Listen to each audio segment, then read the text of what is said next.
Pertama-tama kita itu diperkenalkan dulu sama perbedaannya sales agent, agen penjualan sama branch office, kantor cabang. Kenapa sih kok dibedakan dulu dan supaya kalian pahami ya? Karena nanti di next slide yang akan kita bahas secara mendalam sampai 2 kali pertemuan dalam satu chapter ini, itu yang branch, itu yang cabang. Nah, biar ada bayangannya dulu, tadi di awal sudah sempat diawali dengan salah satu orang teman kalian memberikan contoh kehidupan sehari-hari, biar semakin mudah membayangkan produk atau jasa yang dijual apa ya. Betul sekali ya yang tadi sudah dipaparkan, kita rangkumkan. Jadi kalau agen penjualan itu hanya display barang, tetap terima ordernya pelanggan, tapi dia nggak punya stok barang dagangan.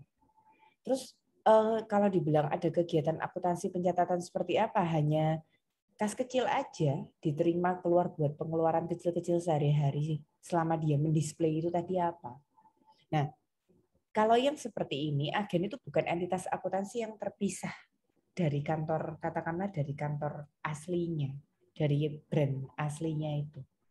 Bukan kesatuan usaha yang terpisah. Jadi yang melakukan, kalau ada perusahaan tas, mobil, skincare yang tadi kalian bilang lagi display di sebuah mall, itu nanti aturan pencatatannya tetap dari brand itu ya, dari perusahaan utama itu.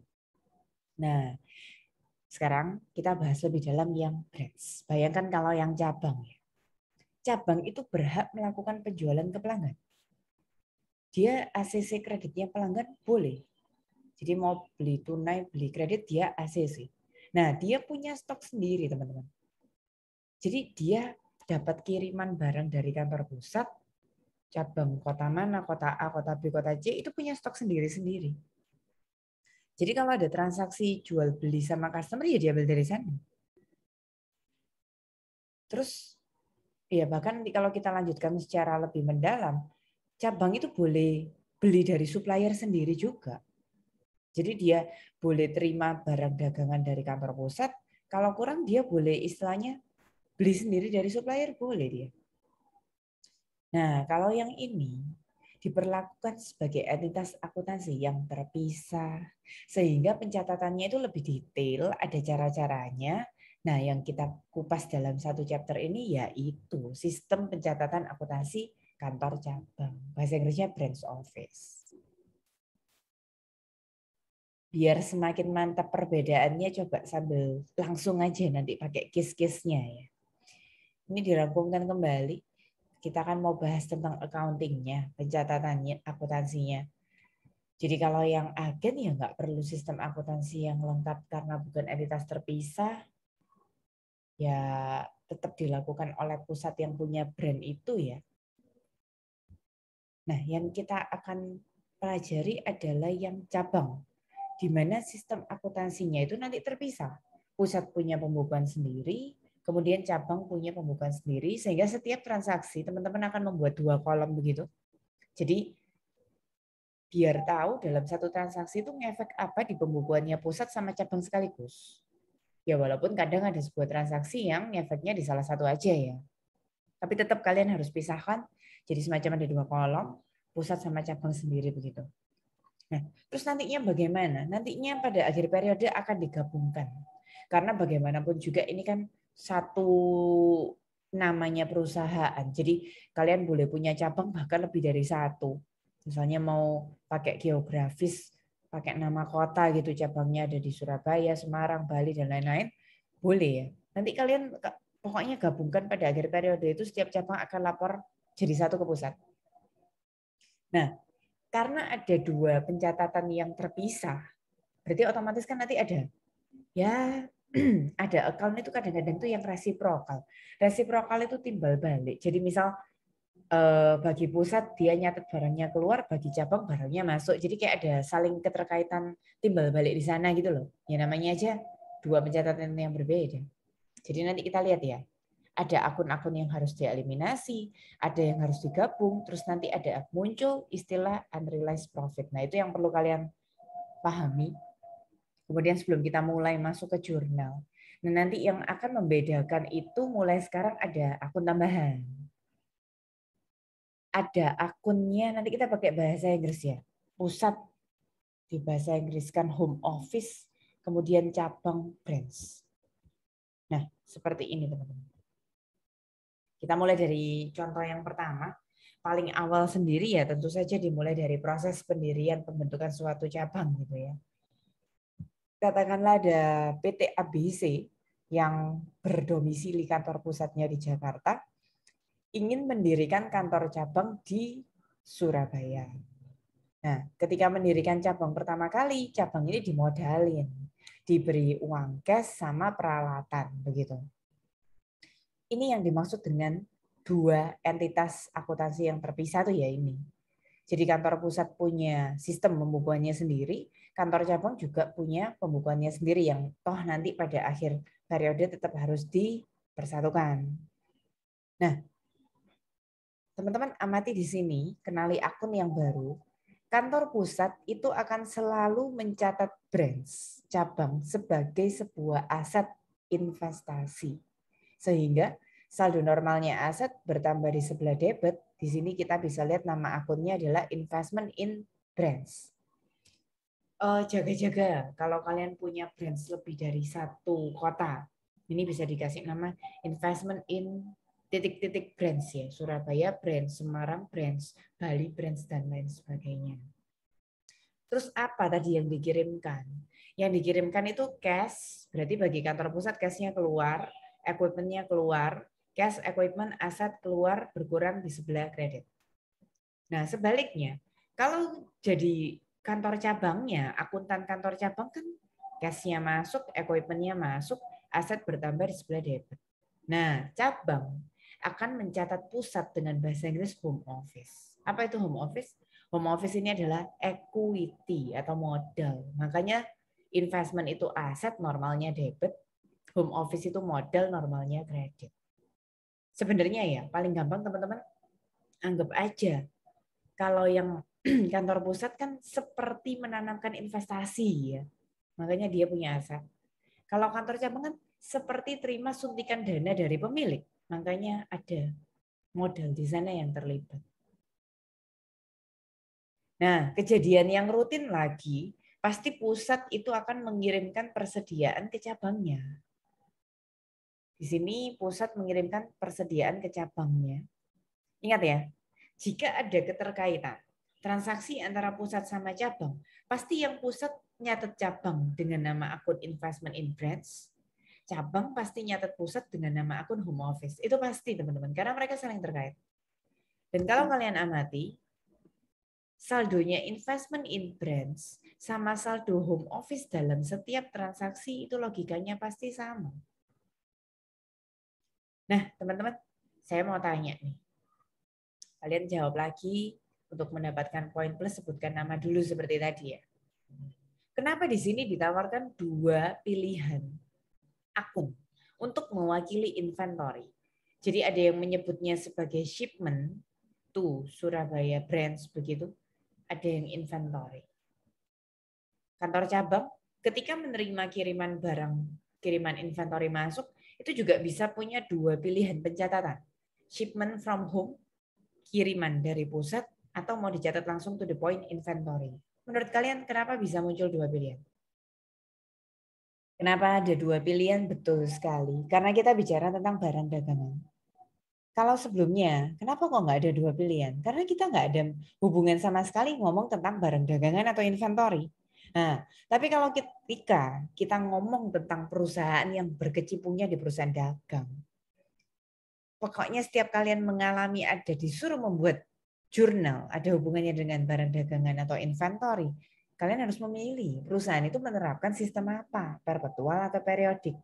Nah, Ellen, yang mana yang perpetual, yang mana yang periodik menurut Ellen?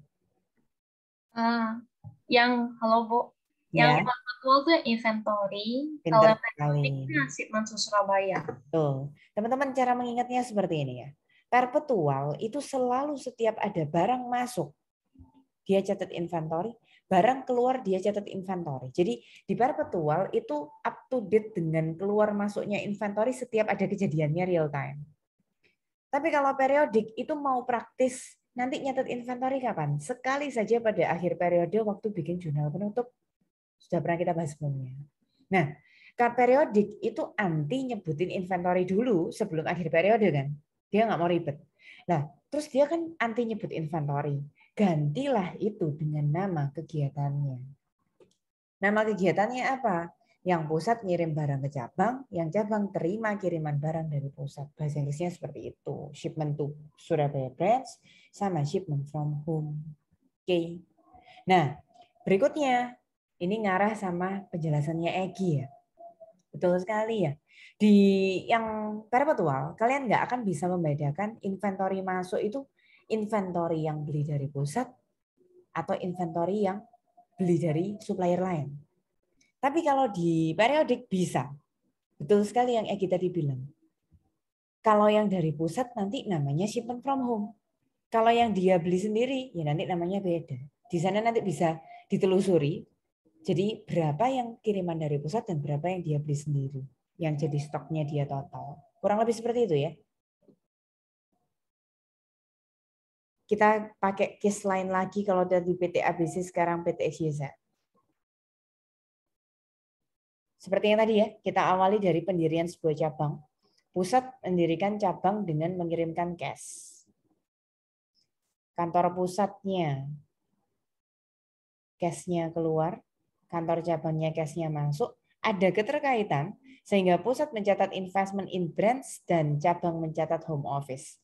Kalau cabangnya masih satu, Surabaya aja, ini nggak masalah kalian nggak mention Surabayanya.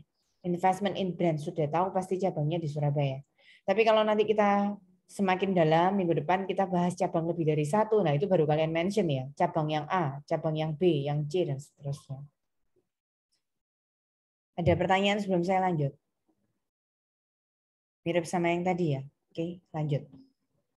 Kemudian cabang Surabaya membeli equipment senilai 100 juta. Karena cabang yang beli equipment, maka kantor pusatnya nggak ikut-ikut. Sehingga kantor pusatnya tidak membuat jurnal apa-apa, dan kantor cabang membuat jurnal equipment to cash. Ada kejadian lagi, pusat mengirimkan inventory ke cabang Surabaya. Nah, teman-teman, ini periodik atau perpetual? Sudah nggak ada garis miringnya, jadi kalian nggak bisa memilih kalau ini satu metode yang dipilih, yaitu? Periodik, Bu. Betul, ini periodik. Apa ciri-cirinya? Kok tahu kalau ini periodik? Kalau perpetual pakainya inventory, Ya, catatannya.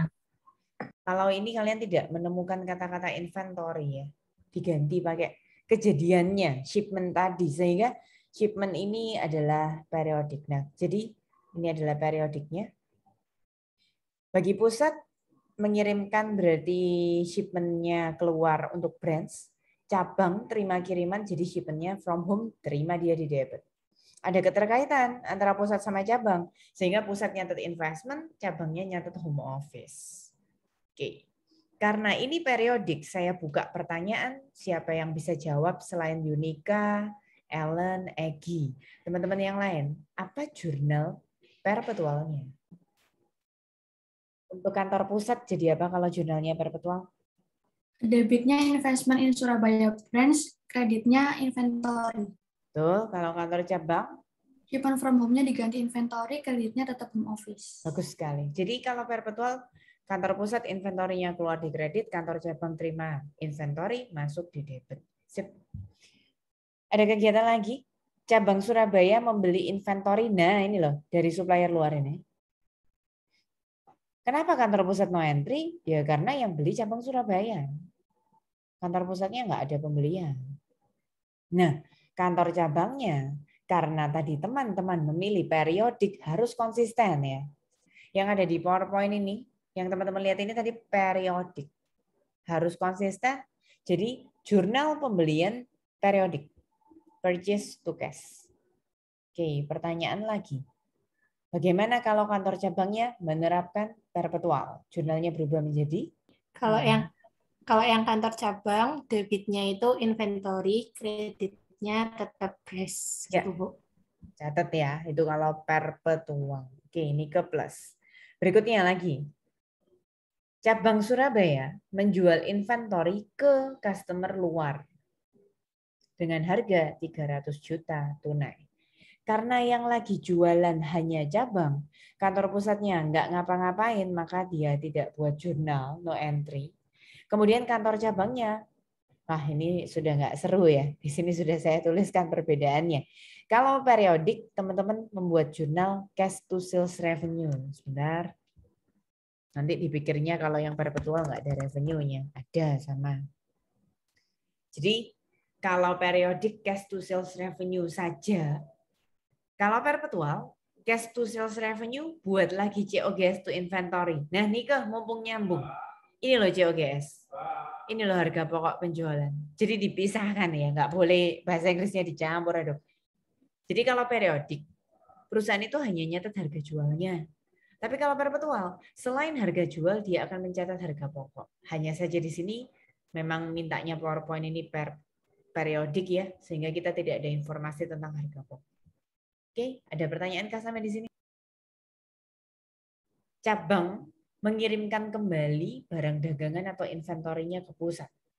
Loh, kok sepintas jurnalnya mirip sama yang tadi, tapi kok kebalik? Ya, yang tadi itu pusat yang kirim barang ke cabang, kalau yang ini cabang yang kirim barang ke pusat. Dikembalikan gitu loh barang yang tadi. Ya, sebenarnya kalau kalian sudah mulai hafal jurnal yang tadi, ya tinggal dibalik. Kalau tadi investment to shipment, sekarang ya shipment to investment. Kantor cabang tadi shipment to home office, ya sekarang home office to shipment. Kok bisa? Ya, barangnya kembali.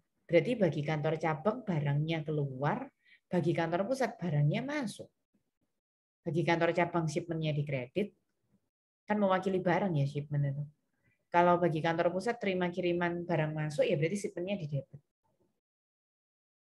Terus kebalikannya yang tadi, barangnya dikembalikan ya semacam investasinya berkurang, ini suntikan dananya semakin ditarik gitu kan. Berarti dibalik, bukannya kredit tapi jadi debit. Oke, ini periodik ya. Sepakat yang di PowerPoint itu periodik. Jadi saya tanya lagi sama teman-teman, apa jurnal perpetualnya? Untuk kantor pusat, kalau perpetual menjadi? Kalau perpetual menjadi shipment to Surabaya branch-nya jadi inventory di debit. Ya Bu. Kalau kantor cabang? Kalau kantor cabang shipment from home-nya di kredit jadi inventory. Ya. Inventorinya masuk di pusat, inventorinya keluar di cabang. Kalau perpetual to the point langsung sebutkan inventorinya. Berikutnya, cabang Surabaya membayar beberapa biaya operasional. Kantor pusatnya nggak ada keterangan ya no entry. Kantor cabang ya perlakukan ini seperti jurnal umum biasa. Biaya gaji, biaya utilitas, listrik, air, telepon, biaya sewa, biaya lain-lain, to cash. Begitu aja. Kenapa kok nggak menemukan account investment sama home office? Ya karena nggak ada keterkaitan antara pusat sama cabang. Cabang Surabaya mentransfer cash ke kantor pusat. Kantor pusat jadi terima uang cash, kantor cabang jadi keluar uang cash. Karena cabang yang memberikan kiriman ke pusat, maka home office-nya di debit. Juga sebaliknya ya, kantor pusat bukan investment di debit, jadi investment-nya di kredit. Ini seperti tadi kirim-kiriman balik inventory. Jadi kalau cabang mengirim kembali inventory, mengirim kembali uang cash ke pusat ya, dibalik ya posisi investment sama home office-nya. Pada akhir tahun, cabang Surabaya mengakui hutang, gaji, dan biaya penyusutan. Hutang gaji, salary expense to salary payable, jurnalnya penyusutan, depreciation expense to accumulated depreciation. Karena hanya ada keterangan kantor cabang, pusatnya no entry. Nah, ini kejadian pada akhir tahun. Saya zoom out biar lebih gampang kita meneliti angkanya dari atas-atasnya ya. Teman-teman, untuk akhir tahun, mulailah dari kantor cabang baru pusat ya. Kalian nggak akan bisa buat pusat tanpa membuat cabang. Jadi, sekali lagi, mulailah dari mengclosing cabang dulu. Jurnal penutupnya cabang dibuat dulu. Masih ingat kan dengan jurnal penutup? Ini saya sengaja loh kasih warna-warni seperti ini. Perhatikan ya. Kalau yang warna biru itu mewakili, kalau di jurnal penutup itu kan 4 akun dasarnya akuntansi yang termasuk temporary account yang harus dimulai dari nol. Setiap kita membuka buku yang baru kan ada pendapatan, revenue, beban expense, prefee, withdrawal, sama ikhtisar laba rugi income summary. Nah, yang ada di sini itu adanya kebetulan expense dan revenue saja. Coba perhatikan dari yang biru dulu ya. Expense tadi teman-teman, nah ini loh, bisa temukan di sini ya. Salary, utility, rent, miscellaneous expense kan debit. Di nol kan jadi pindah di kredit. Jangan lupa tadi juga ada salary expense dan depreciation expense gabung semua ya. Pokoknya expense itu debit, kalau mau kalian nolkan di kredit. Nah, berikutnya revenue. Revenue itu ada di sini tadi satu kali muncul saja. Nah, revenue itu kredit. Kalau mau di-nolkan berarti pindah yang warna ungu, jadi di debit. Oke, revenue expense. Jadi, sengaja ya diberikan warna itu biar teman-teman juga semakin bisa memisahkan mana yang harus dibuat tentang perpetual periodiknya, mana yang memang akan ada di setiap jurnal penutup. Kalau yang kuning itu hanya muncul jika periodik. Jadi kalau perpetual no entry, kenapa? Karena setiap kali kalian transaksi, kalian selalu rajin mencatat inventory masuk dan keluar. Nah, kalau yang ini kan periodik, makanya kalian pada akhir periode harus mention berapa merchandise inventory ending di debit. Dapat dari mana? Kalau di soal ini ya dapat dari data. Pada akhir tahun, total inventory stok yang tersisa 10 tambah 50 juta berarti 60 juta. Kalau mau didetailkan, 60 juta itu 10 juta yang beli sendiri dari supplier luar, yang 50 juta kiriman dari pusat. Kalau di kehidupan sehari-hari ya kalian datang ke gudang, hitung fisiknya beneran, lakukan physical count beneran. Itu harus di-mention. Kemudian, mungkin di sini nggak ada, merchandise inventory beginning itu biasanya di kredit. Kebetulan di perusahaan ini dianggap mulainya start dari nol ya, sehingga beginningnya nggak ada, nggak dituliskan. Shipment from home, ini teman-teman bisa lihat ada di sini teman-teman. Ada 2 kali muncul ya shipment from home ya. 160 debit, terus 10 kredit. Jadi 150 ya kalau di offset. Kemudian purchase-nya 1 kali muncul. Nah ini, purchase-nya 40 debit, dinolkan jadi 40 kredit. Nah, pasti balance. Pasti nggak balance. Justru nggak balance-nya itulah yang dilaporkan cabang ke pusat. Selisih debit sama kredit, teman-teman ikuti aja. Kurangnya di debit atau kurangnya di kredit. Kalau kurangnya di kredit ataupun debit, kasih nama home office. Tapi kalau keluarnya di kredit seperti ini, berarti cabang yang sedang melakukan closing ini sedang melaporkan keuntungan. Dia lapor sama pusat. Pusat akan senang, investasi bertambah, terus dia akan mencatat keuntungan cabang dengan bahasa Inggris Surabaya Branch Income. Income itu artinya keuntungan. Ya sesuai yang tadi dilaporkan 20 juta. Andai kata teman-teman menemukan selisihnya di debit, jadi home office-nya waktu cabang closing di debit. Berarti cabang ini kan rugi. Waktu lapor ke pusat, jurnalnya menjadi Surabaya Branch Loss, debit, kreditnya investment in Surabaya Branch ya. Yang ini saya tidak pernah meminta melakukan ya, biasanya saya hanya berhenti di jurnal. Tapi ini ingin menunjukkan bahwa pada akhir periode ada penggabungan. Ini kan sebenarnya teman-teman lihat di sini. Ini kan neraca ya sebenarnya ya. Aset, liability, equity. Nah, punyanya home office pusat, punyanya cabang Surabaya Branch. Terus tadi ada jurnal-jurnal yang kita buat di akhir-akhir. Itu kalau dimasukkan di sini, nah itu gunanya untuk menggabungkan laporan pusat dan cabang. Saya tidak minta kalian sampai adjustment and elimination ya. Saya nggak minta sampai combine statement. Seringnya ya teman-teman, ketika pusat mengirimkan inventory ke cabang, itu biasanya, kalau tadi kan kalian ingat enggak, ketika pusat mengirimkan ke cabang itu, pusat mengirimkan inventory ke cabang 160 juta, ya dikirimkan 160 juta. Tapi seringnya ya, pusat itu markup cabangnya sendiri. Jadi inventory yang harusnya 100 juta, itu di markup 20% jadi 120 juta. 100 juta tambah 20% dari 100 juta. Jadi bagaimana jika ada merchandise built in excess of cost? Di akuntansi, coba lihat di sini. Cabang itu nggak tahu apa-apa ya. Cabang itu nggak boleh tahu rahasianya pusat. Pokoknya berapa, di markup berapa itu nggak boleh tahu. Jadi bagi cabang, dia tahu-tahu terimanya nilainya sudah yang 120 juta. Tapi kalau pusat kan jelas tahu ya, dia yang markup. Jadi shipment-nya aslinya 100, ada unrealized profit-nya 20, sehingga waktu dikirimkan jadi 120 juta.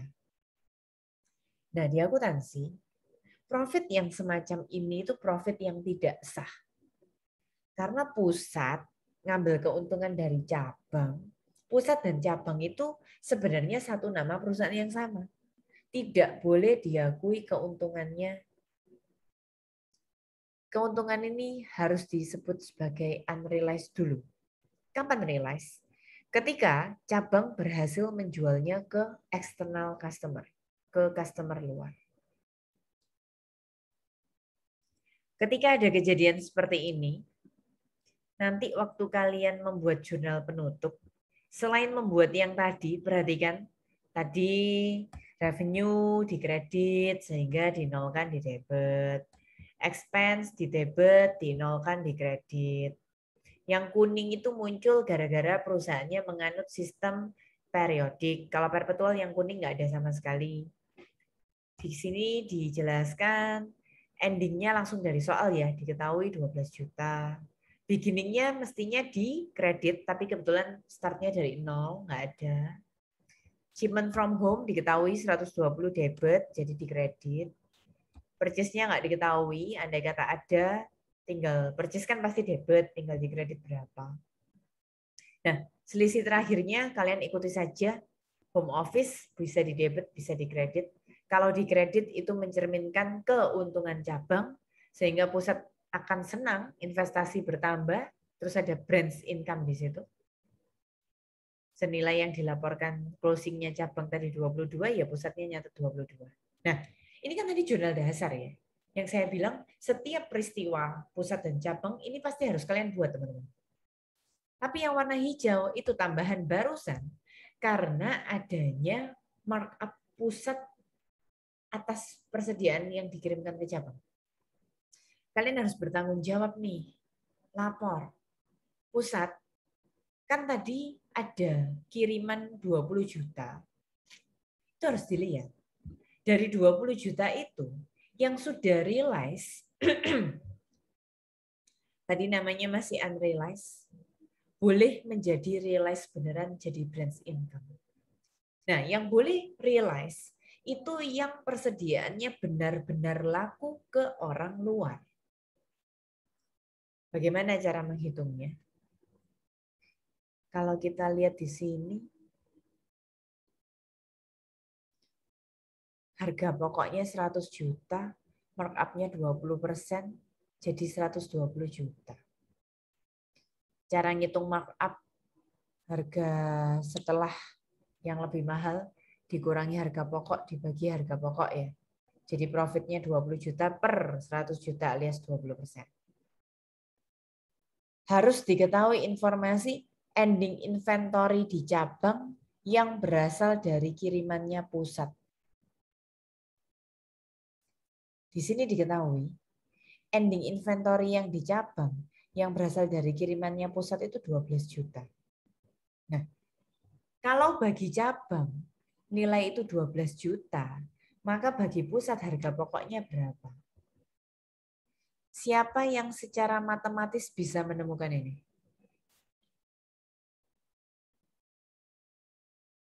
Kan tadi pusatnya 100, cabangnya 120 juta. Jadi kalau bagi cabang 12 juta, harga pokoknya berapa? Pakai kali silang gini bisa. 100 kali 12 juta sama dengan 120 juta kali pokok. Nanti pokoknya ketemu 10 juta. Tuh kalian bisa nyari harga pokok 10 juta dari sana. Atau mau pakai cara kedua, pakai persentase. Mencari profitnya saja 20%, di dalam sesuatu yang sudah include profit 100 tambah 20%, 120%. Jadi 20 per 120 kalikan 12 juta. Nanti kalian bisa ketemu langsung profitnya 2 juta. Kalau mau nyari harga pokoknya,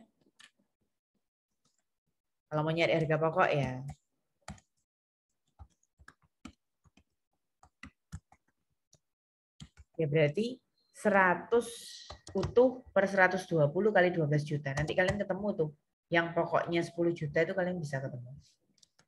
Kenapa kok kita harus mencari pokok yang 10 juta? Di cabang, persediaan yang belum laku kan 12 juta. Setara dengan 10 jutanya pusat. 12 sama 10 juta itu kan selisihnya 2 juta. Berarti di persediaan akhirnya di gudangnya cabang, yang belum laku itu mengandung unrealized profit 2 juta. Kalau awalnya ada 20 juta, di gudang masih terkandung 2 juta, ya berarti yang sudah terjual kan 18 juta. 20 juta tadi awalnya, sisa di persediaan akhir masih terkandung 2 juta. Oh berarti 18 jutanya yang benar-benar sudah terjual ke pihak luar. Makanya itu dikasih nama unrealized branch profit to branch income. Ini tambahan yang harus dibuat pada akhir periode ketika pusat mengambil keuntungan dari persediaan yang dikirim ke cabang.